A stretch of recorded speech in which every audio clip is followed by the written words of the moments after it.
One of the nice things that's happened with the stay-at-home education with my kids is that I've got to learn new things from them.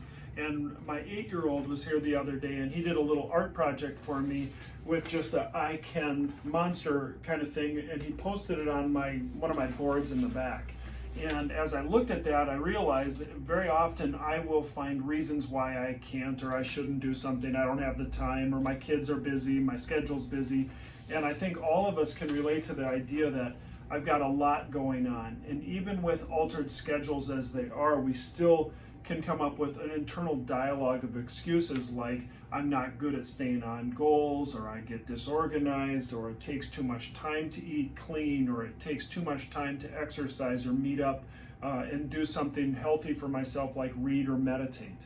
And so one of the things that this little monster has kind of made me think about more and more is flipping the script in my mind and taking a different verbiage around the things that I'm either going to do or want to do, and just get ahead of the excuse, and instead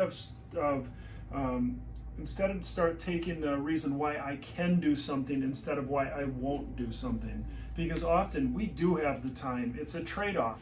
I'm maybe going to give up some TV time, or I'm maybe going to give up something else that really wasn't all that important to me to do something that is very valuable for overall health, wellness, and well-being. And so start making reasons for why you want to do it, like cooking healthy.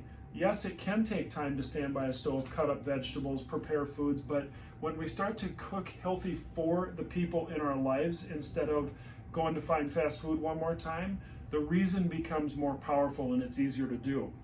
Instead of looking at not wanting to exercise tonight because it's going to take time, an easy motivator for me is I want to be able to wrestle my kids. I want to be able to get off from the floor and get up when I fall down. I want to be able to be resilient enough to handle the things that life throws at me.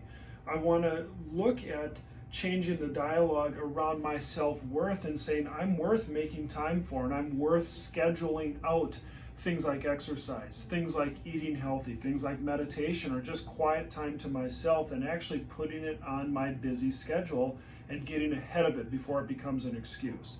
And so I'm really going to start to encourage people, start finding ways to say yes and make it happen instead of looking for reasons why you can't in 2021.